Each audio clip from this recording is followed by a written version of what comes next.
দেখো, যখন হলে কোনো মুভি আসে এবং সেই মুভি আমি দেখতে যাই, তখন কিন্তু আমি সবসময় ফার্স্ট ডে ফার্স্ট শো না হলেও ফার্স্ট ডেতেই কিন্তু আমি মুভিগুলোকে অল ওভার কভার করার চেষ্টা করি এবং তোমাদের রিভিউগুলো করার চেষ্টা করি। কিন্তু এই সপ্তাহে এমন হয়েছে যে এই সপ্তাহে কোনো মুভি কিন্তু আমি ফার্স্ট ডেতে দেখতে পাইনি, সেকেন্ড ডেতে গিয়ে দেখলাম এবং থার্ড ডে মানে রবিবার দিন কিন্তু আমার ফার্স্ট আসছি মুভিটার কিন্তু রিভিউ আসতে চলেছে।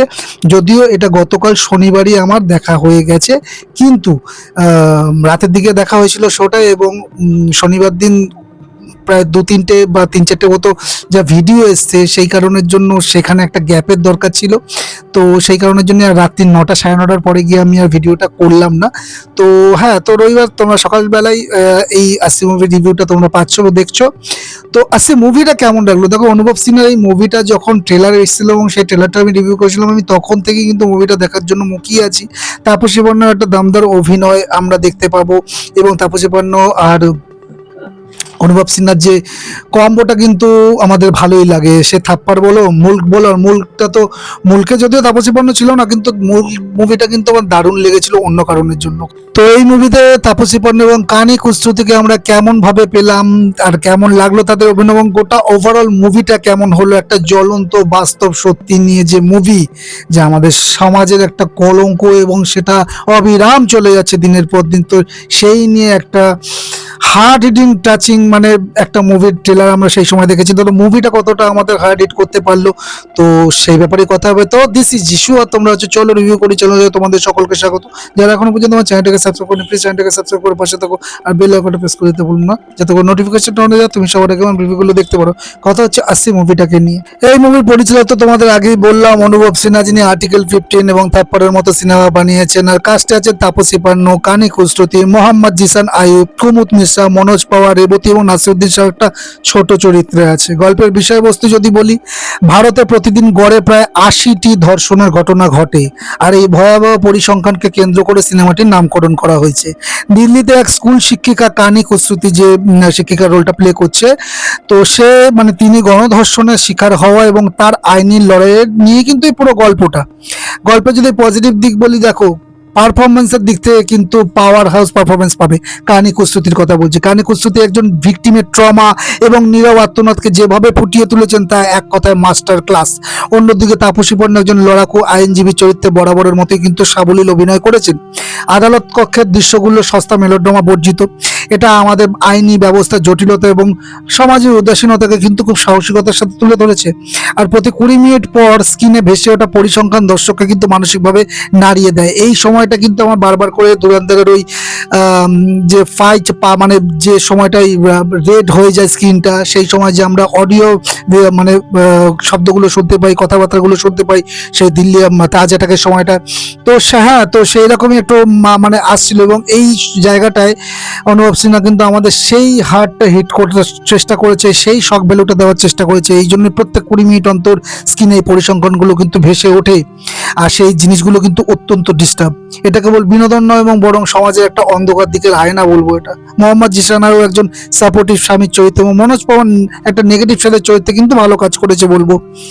নেগেটিভ ইস্যু যদি বলি, দেখো সিনেমাটার দৈর্ঘ্য প্রায় ১৩৩ মিনিট, মানে ওই তুমি বলতে পারো লগভগ ওই ২ ঘন্টা ১৩ মিনিটের মতো, এবং কিছু জায়গায় অতিরিক্ত কিন্তু একটু স্লো পেস জাস্ট নর্মাল অডিয়েন্সকে কিন্তু কিছুটা ক্লান্ত করে দিতে পারে। আর অনুভব সিনহার আগের সিনেমাগুলোর মতো এখনো কিছু কিছু সংলাপ সরাসরি উপদেশ দেওয়ার মতো শোনা, যা গল্পের মানে ফ্লোটাকে একটু মানে কমজোরি করে দিচ্ছিল বলবো। আর ধর্ষণের দৃশ্যটি অত্যন্ত স্পষ্টভাবে এবং দীর্ঘক্ষণ ধরে দেখানো হয়েছে, এটা অনেক দর্শকের কিন্তু মানসিকভাবে সহ্য করা একটু কঠিন হতে পারে।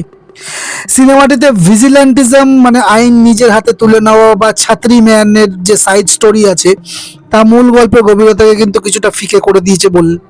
আর দেখো, আমি যদি এই মুভিটাকে ফাইনাল ভার্ডিক্ট দিয়ে, দেখো আসছি কোনো পপকর্ন মুভি তো কোনোদিনই নয়। এটা তোমাকে অস্বস্তি দেবে, রাগিয়ে দেবে, ভাবতে বাধ্য করবে। যদি তুমি সিরিয়াস ড্রামা এবং সামাজিক ইস্যু পছন্দ করো, তবে কিন্তু এই মুভিটা মিস করা চলবে না, এই মুভিটা কিন্তু দেখে নিতে পারো। অনুভব সিনহা কিছু কিছু জায়গায় একটু র রাখার চেষ্টা করেছে এবং সেই জায়গাগুলো কিন্তু মানে আমরা যে যে জায়গাগুলোতে একটু ড্রামা মানে একসেপ্ট করবো মানে আশা করব সেই জায়গাগুলো কিন্তু ড্রামাটা আমরা পাই না, যেটা কিন্তু প্রচুর মুভিতে এই ধরনের মুভিতে কিন্তু আমরা দেখে থাকি। ইভেন রেবতী যে জাজ মানে জাজ হয়েছে তাকে কিন্তু একদম কাঠখোট্টা মানে যেরকম আমরা জাজকে দেখি আদালতে সেরকমই কিন্তু পোর্ট্রে করা হয়েছে।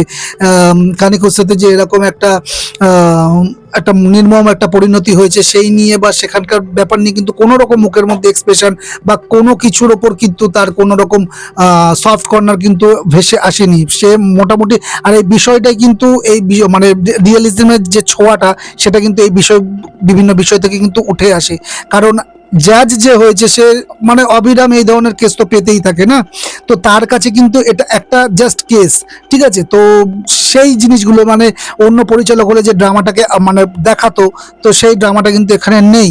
তো সর্বশেষ যদি একটাই কথা বলবো, আসছি মুভিটা কিন্তু সকলের দেখা উচিত এবং এই ধরনের মুভি কিন্তু খুব একটা মানুষ হলে গিয়ে দেখে না। যখন এটা ওটিটিতে আসবে তখন কিন্তু প্রচুর লোক দেখবে, ভিউজ দেবে। কারণ আমি আজকে মানে যখন আমি গেছিলাম তো খুব দর্শক কিন্তু হলে ছিল না।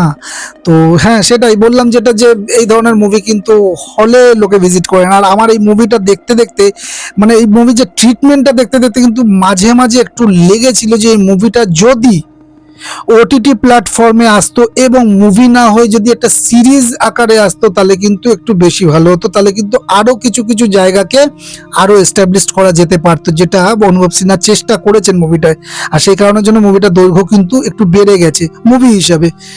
তো এই ছিল আমার আসছি মুভিটাকে নিয়ে অল ওভার রিভিউ। যারা এখনো পর্যন্ত দেখে ফেলেছো তাদের কেমন লেগেছে তারা আমাকে ফিলিংস জানাতে পারো। আর কানিক উস্তাদি যখন মুখ থেকে যখন এই কাপড়টা উঠিয়ে নেয় সেই সময় থেকে যে কানিক উস্তাদির অভিনয়টা সেই অভিনয় তোমাদের কেমন লেগেছে সেটা তোমরা কমেন্টের মাধ্যমে জানাতে পারো। দেখা হচ্ছে নেক্সট ভিডিওতে নেক্সট মুভি রিলেটেড বা সিরিজ রিলেটেড রিভিউ নিয়ে। ততক্ষণ এই ভিডিওটা ভালো লাগলে তুমি একটা লাইক শেয়ার করে দিও তোমার কাছের মানুষদের সাথে। চ্যানেলটাকে এখনো পর্যন্ত সাবস্ক্রাইব না করে থাকো প্লিজ চ্যানেলটাকে সাবস্ক্রাইব করে পাশে থাকো।